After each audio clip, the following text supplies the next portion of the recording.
आप सभी का स्वागत है मेरे YouTube चैनल पर। मेरे प्यारे मित्रों, आज मैं आपको BSc थर्ड ईयर की ऑर्गेनिक केमिस्ट्री की यूनिट नंबर 1 के बारे में बताऊंगा, जो कि सबसे सिंपल और थ्योरेटिकल यूनिट है। इस पूरी ऑर्गेनिक की पूरी बुक में सब में रिएक्शन हैं, लेकिन इस यूनिट में एक भी रिएक्शन नहीं है, तो आपको इसमें बहुत बेनिफिट होगा। तो ये याद कर बहुत ही आसान है। पहली यूनिट का नाम है NMR स्पेक्ट्रोस्कोपी, जो कि बहुत ही आसान यूनिट है। ये शुरुआती इसका इंट्रोडक्शन है, सामान्य परिचय है, तो इसमें तो कोई ऐसी दिक्कत वाली बात नहीं है। ये सब सामान्य परिचय है इसका। हमारा पहला टॉपिक यहाँ से स्टार्ट होता है, NMR अथवा नाभिकीय संक्रमण। जब किसी कार्बनिक यौगिक पर निश्चित आवृत्ति के RF विकिरण आपतित करके पदार्थ पर लगाए गए बाह्य चुंबकीय क्षेत्र की तीव्रता में वृद्धि की जाती है, तो विभिन्न 1H1 के I = half plus minus half स्तरों का विपाटन संपन्न होता है तथा विपाटन की मात्रा में लगातार वृद्धि होती है। इस प्रक्रिया के दौरान एक विशिष्ट अथवा अवस्था प्राप्त होती है, जिसे 1H1 के चक्रणों स्तरों की विपाटन की आवृत्ति के मान आपतित रेडियो आवृत्ति RF के बराबर हो जाता है। यह विशिष्ट अवस्था NMR अवस्था कहलाती है, जिसमें 1H1 नाभिकों की एक रेडियो फोटोन का अवशोषण करके प्लस I = प्लस हाफ स्तर से I = माइनस हाफ स्तर में संक्रमण दर्शाता है। इस नाभिक के संक्रमण के दौरान नाभिक का चक्र में विपरीत हो जाता है, इसलिए यह घटनाएं न्यूक्लियर फ्लिपिंग भी कहलाती है। दोस्तों, इस टॉपिक में बहुत सी बार इस नाम से भी न्यूक्लियर फ्लिपिंग के नाम से भी आ जाता है, तो इसलिए इसको इंग्लिश में भी याद रखना, न्यूक्लियर फ्लिपिंग। और इसमें ये 1H1 का अर्थ प्रोटॉन होता है। ये डायग्राम है जो सिंपल है, जो आप पहले भी पढ़ चुके होंगे। NMR अवस्था में नाभिक के संक्रमण के लिए आवश्यक ऊर्जा का मान लगाए गए चुंबकीय क्षेत्र की तीव्रता H0 के समानुपाती होता है। देख लीजिए आप।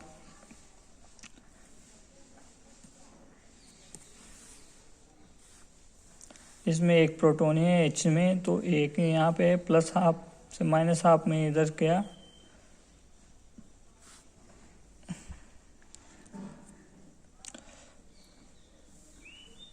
जो कि बहुत सिंपल है, ये आप पहले भी पढ़ चुके हैं। इसमें कोई इतनी कठिनाई वाली बात नहीं है कि आपको ये नहीं भी आएगा। एक बार पढ़ोगे तो आपको आराम से याद हो जाएगी ये सब चीज़ें। Like and subscribe my channel my dear friends. यौगिकों में उपस्थित सामान्यतः 60 से 300 mHz के RF का अर्थ है रेडियो फ्रिक्वेंसी क्षेत्र अवशोषित दर्शाते हैं। 1H1 NMR अध्ययन की दृष्टि से 60 से 300 mHz का क्षेत्र का महत्वपूर्ण होता है। ये इसका डायग्राम है, डेल्टा H0। बस इसे याद रखना है आपको, ये फिक्स वैल्यू है, इसमें कोई दिक्कत वाली बात नहीं है। NMR सिग्नल की संख्या, इसमें से हाफ मार्क का क्वेश्चन बैठ आता है हमेशा, जो कि बहुत सिंपल है। इसमें हमें सिग्नलों की संख्या बतानी पड़ती है कि कितने प्रकार के सिग्नल बनेंगे। CH4 है, यानी कि इसमें एक ही प्रकार के सिग्नल बनेंगे H के, और इसमें भी एक ही प्रकार के सिग्नल बनेंगे। CH3 से एक जैसी संरचनाएं बनेगी। CH3 इसमें CH2 इसमें दो प्रकार के सिग्नल है, क्योंकि इसमें इस पे 3 हाइड्रोजन है और इस पे 2 हाइड्रोजन है, इसलिए इसमें 2 प्रकार के। और ये क्लोरीन से जुड़ रहा है, और ये अलग क्लोरीन से नहीं, ये कार्बन से जुड़ रहा है, इसलिए इनके अलग अलग 2 प्रकार के सिग्नल प्राप्त होते हैं। उसी प्रकार इसमें ये सामान्य वैल्यू ही नहीं, तो याद करना पड़ेगा। आधा नंबर का क्वेश्चन बैठता है इनमें से।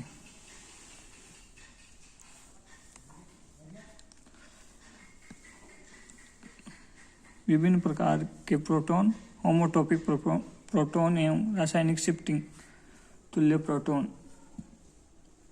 किसी कार्बनिक अणु में उपस्थित 1H1 उपस्थित प्रोटॉन का समूह, जिनका रासायनिक द्रव्यमान रासायनिक वातावरण पूर्णतः समान होता है, इसलिए वो NMR स्पेक्ट्रम में सम्मिलित रूप से एक सिग्नल उत्पन्न होते हैं। होमोटॉपिक अथवा प्रोटॉन अथवा रासायनिक से तुल्य प्रोटॉन कहलाते हैं। से पूरे एग्जाम्पल है तो आपको याद रखनी पड़ेगी। एनोटोपिक प्रोटॉन, दोस्तों इनके नाम अधिक बहुत सी बार इंग्लिश में भी पूछ लिए जाते हैं, तो इनका हिंदी से ज़्यादा इंग्लिश में नाम याद रखना बहुत आसान, बहुत ज़रूरी है। एक आसान सी थ्योरी है जो आपको एक बार पढ़ेंगे तो आराम से समझ में आ जाएंगी ये सब बातें, तो इसमें कोई ऐसी दिक्कत वाली बात नहीं है।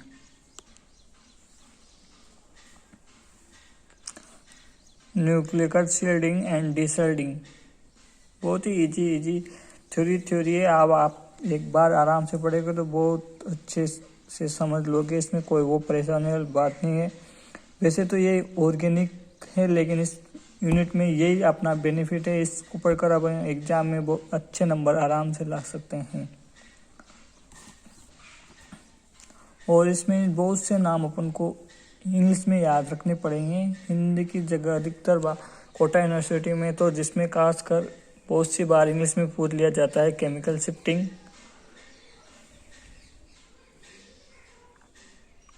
Please subscribe channel dear friend.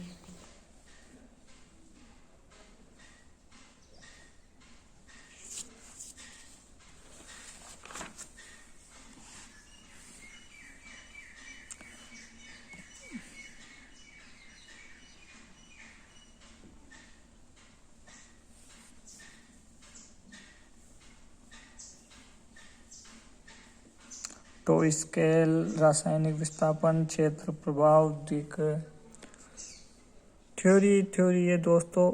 आपको अगर किसी भी टॉपिक समझ में नहीं आ रहा हो तो आप कमेंट बॉक्स में लिखकर बता देना, मैं उस टॉपिक को समझा दूंगा। वैसे इसमें समझने वाली कोई दिक्कत नहीं है, आप अगर एक बार ध्यान से पढ़ोगे तो आराम से समझ में आ जाएगा।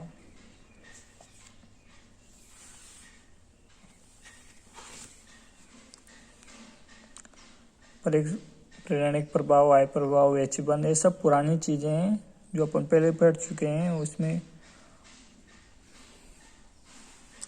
वांडरवाल BSc थर्ड ईयर के और अधिक नोट्स पाने के लिए मेरे चैनल को सब्सक्राइब करें। संकरण अवस्था, चक्रण चक्रानुगमन एवं चक्रण विस्थापन,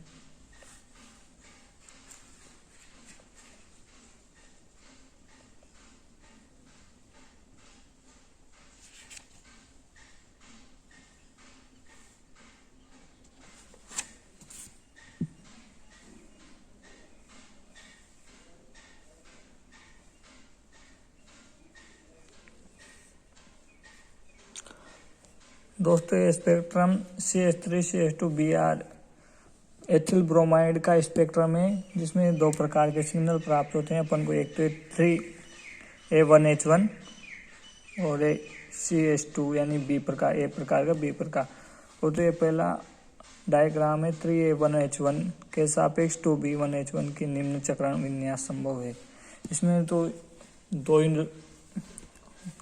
3A1H1 यानी तीनों प्रोटोनों के सापेक्ष 2 का बना रहे हैं अपन, तो यहाँ पे 2 प्रोटोन रहेंगे जो दोनों दो प्रकार से भरे जाएंगे, दोनों एक ही प्रकार से भरे जाएंगे। इसमें दोनों अलग अलग, एक बार एक ऊपर एक नीचे और एक ऊपर, और दोनों विपरीत ये ऐसे लगेंगे। तो इसके सापेक्ष H0 के सापेक्ष लगेगा तो प्रबल क्षेत्र लगेगा, या प्रभावित होगा क्योंकि दोनों एक दूसरे को प्रभाव निरस्त कर देंगे और दोनों विपरीत आकर्षण बल लगेगा। इसी प्रकार सेकंड डायग्राम है, 2B1H1 के सापेक्ष 3A1H1 यानी 2 प्रोटोनों के सापेक्ष 3 प्रोटोनों का डायग्राम है। इसमें 3 प्रोटोन होंगे जो तीनों एक जैसे बढ़ने में आएंगे पहली स्टेप में, तो तीव्र प्रबलन बल लगेगा क्योंकि ये इसके सापेक्ष ही आएंगे। इसमें 2 ऊपर एक नीचे, एक ऊपर एक नीचे, एक ऊपर एक नीचे, 2 ऊपर एक ऊपर, 2 नीचे, इसमें 4 प्रकार से भराए में आएंगे इस प्रकार। तो इनका अनुपात 1:3:3:3:1 एक क्वाड्रेट के रूप में है, और इसका अनुपात है 1:2:1।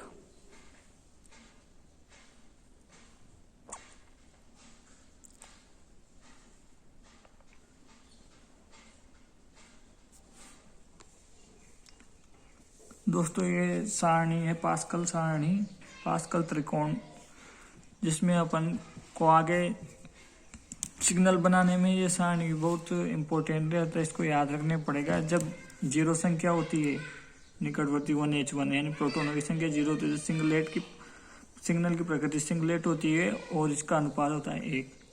और जब एक उप संख्या होती है प्रोटॉनों की यानी एक हाइड्रोजन उपस्थित होता है तो उसकी सिग्नल की संख्या डबलेट होती है और इसका अनुपात होता है 1:1। और दो प्रोटॉनों में ट्रिपलेट यानी कि इसमें 1 प्लस करना पड़ेगा अपन को, जो ही सिग्नल प्राप्त होते हैं 2 है तो 3 ट्रिपलेट, इसका अनुपात 1:2:1। और इस टेबल को याद करें, सिग्नलेट 1 का डबलेट, 3 का क्वार्टेट, 4 का क्वांटीन, 5 का सिक्सेट, 6 का सेप्टेट, 7 का ऑक्टेट, जो कि वो अपन में साइंस की इस टेबल में अनुपात याद करने की बहुत आसान ट्रिक है। 1:2 1:1 तो हमेशा आएगा। ये बीच की संख्या को याद करने का बहुत आसान है। 2 में 1 2 और 1 3, 2 और 1 3 और 1 का 1 1, 3 और 3 6 6, 3 और 1 4, 3 और 1 4 1 1, 6 4 10, 6 4 10, 4 1 5, 4 1 5 1 1, 10 10 20, 10 5 15, 10 5 15, 5 1 6, 5 1 6, जो इस प्रकार है। पास्कल ट्रायंगल है ये। युग्मन स्थिरांक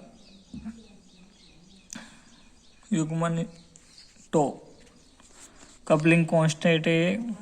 NMR स्पेक्ट्रम में मल्टीपल प्लेट सिग्नल में दो निकटवर्ती शिखरों के मध्य अंतराल को युग्मन स्थिरांक J के रूप में परिभाषित किया गया है। जेमिनल कपलिंग कांस्टेंट JGM और वाइनल कपलिंग कांस्टेंट। दोस्तों इन नामों को अंग्रेजी में या इंग्लिश में याद रखना पड़ेगा, क्योंकि एग्जाम में इंग्लिश में पूछे जाते हैं। लॉन्ग रेंज कपलिंग कांस्टेंट, जिसे JLR से व्यक्त करते हैं।